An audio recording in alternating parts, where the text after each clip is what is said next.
Okay, praise the Lord, people of God. How are you today? I am fired up about something today, and I really want to talk to you about it. It is very, very serious. It is something that a lot of Christians don't take seriously. I want to talk to you about this spirit husband and spirit wife, the sexual interaction between a spirit or a witch or a warlock who is entering into your room or entering into your dream through the dream altars. I have to teach this because there is a very there's people that really don't understand the seriousness of this and what it means and what it can do to you. This is what's going on, okay, in the witch world. I've got to teach this so that you understand that when witchcraft, when those who do divination and sorcery enter into your life or enter into your room to interact with you sexually, the purpose is to take control of your mind, your will, and your emotions. The way they do this is through sexual covenant. God has created it that man and woman would have a covenant through sexual interaction. This is what evil does. They use everything that God does and they pervert it. So the goal is to get your mind interacting with them. So what they do is they'll create something in your mind, a situation, a suggestion of an individual that you may be attracted to. And they use that as a veil. I'm telling you how they do it. They use it as a veil. And you may say, how do you know? But I'll go into that because I sat up under a pastor who was a witch, who was a sorcerer, very well known on TBN and everything else. And many Christians don't understand that, but the witchcraft is in the pulpit. All right. Okay. What they do is they put a veil over their faces, and the veil is actually the picture or face of the individual that they're trying to lure you into. Now, sometimes there may not be an individual at all. You may just go to sleep and there may be someone who comes to you in your dreams and they start trying to take advantage of you, whether it be heterosexual or homosexual. Because another reason for the homosexuality movement is that there are a lot of people being attacked. They're being tormented by a sexual a sexual dream, if you will. There's something called the dream altar. What they do is they have they do the ritual. They do a conspiracy of a group of witches. It's not just one witch. Some of you think that these witches operate by themselves. They do not operate alone. They operate in groups. All right, they monitor your Facebook, they monitor your social media, and they tell one another what's going on. People have different assignments to do different things. So when you are being targeted, there is a group of witches that are watching you. Sometimes it might be 2 or 3, sometimes it might be more than that. All right, so when they're doing their rituals, they come together, they agree verbally, they do automatic writings, they do drawings, and I got to show you all this in the scriptures. They draw things, they write things, they speak words. Everything has to do with them conjuring up a spirit that will take over themselves, okay? They allow the familiar spirit to come into them so that they might come into you.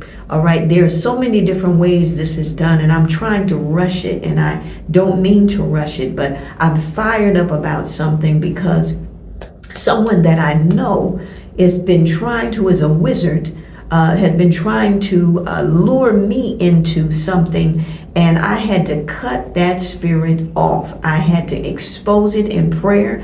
I exposed it to the Lord, and they came to me with a face of another man. And I kept saying, why is this man continuously coming to my mind? I realized it was a plot, a plan, a scheme to try to get me into a position of masturbation. A lot of you are experiencing something where you feel someone or begin to feel emotions for someone that will stimulate your body, and then before you know it, thinking about the individual will cause you to masturbate. You have to, I'm telling you this, there's a warning to you. If you don't want your life to change, if you don't want to lose your house, your car, your children, your spouse, if you want to reach your destiny, you have to make sure that you cut these spirits off.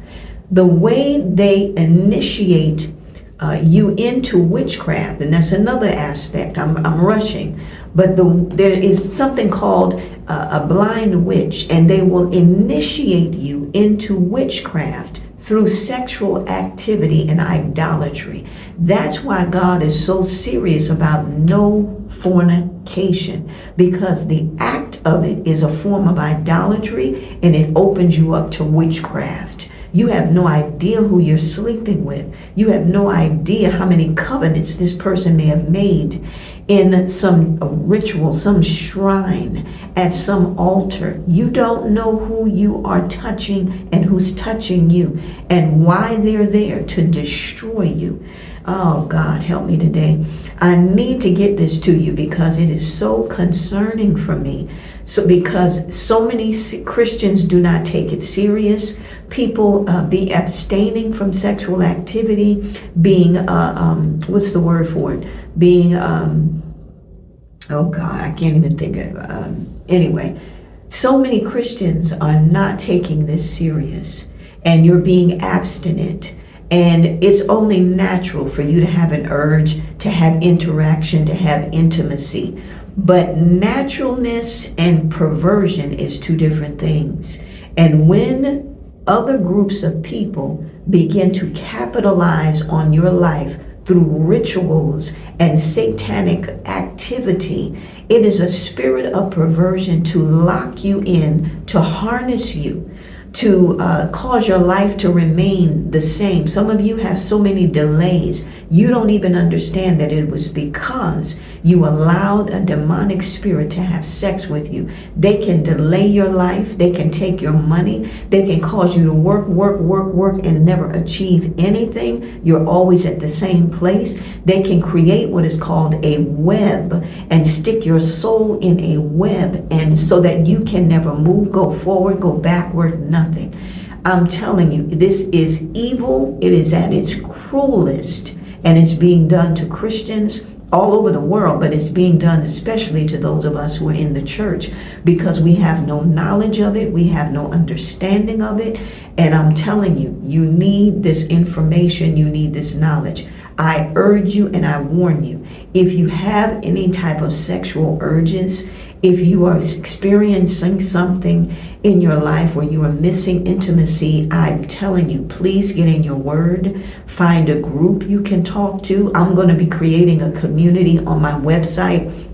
I've got to advertise my website more and more.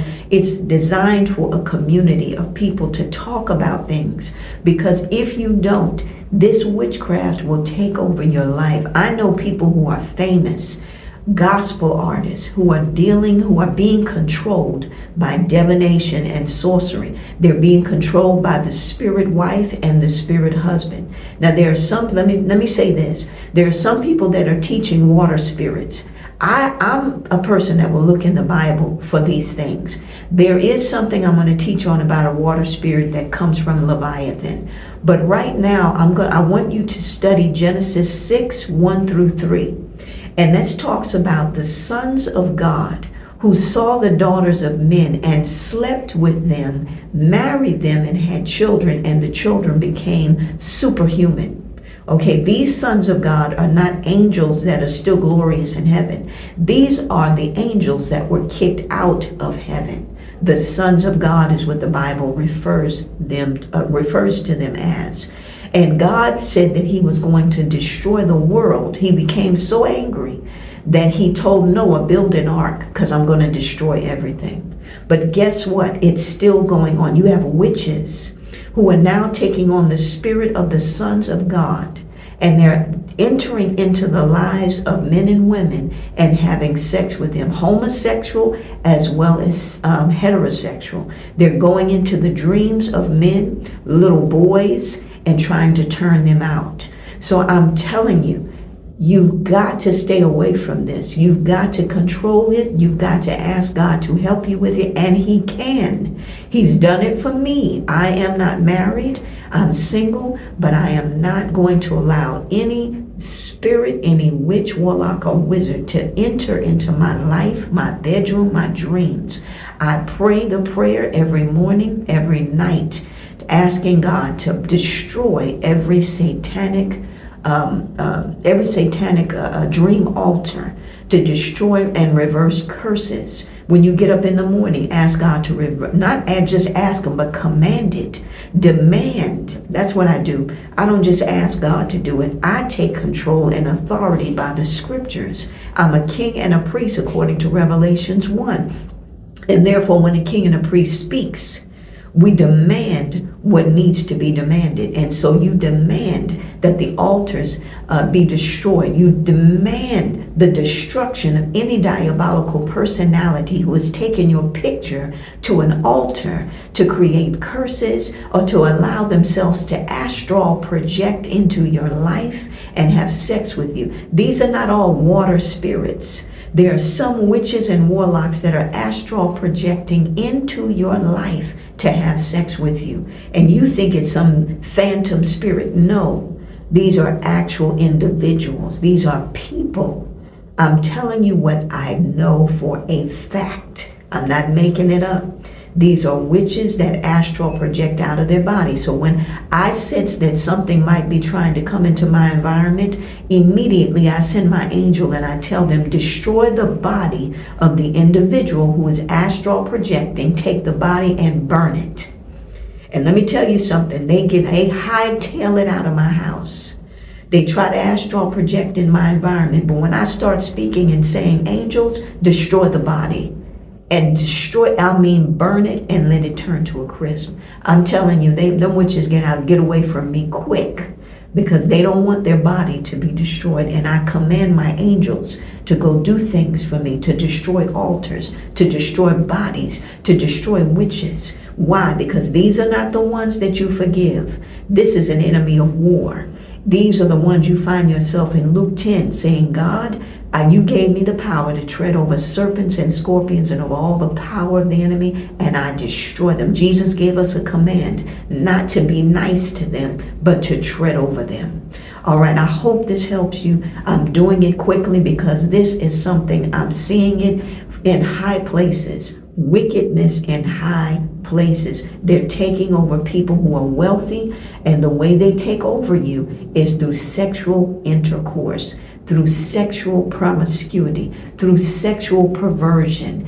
It is a spirit of idolatry and abominations, and it is an abomination to the Lord. If His sons and His daughters will take control over their lives and over their bodies, you would be so powerful. The delays would go. You wouldn't have any delays. You take over. I mean, take over.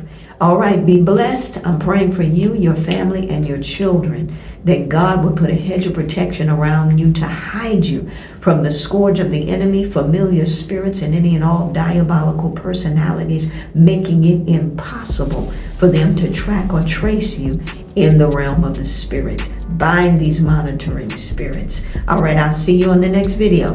Bye-bye.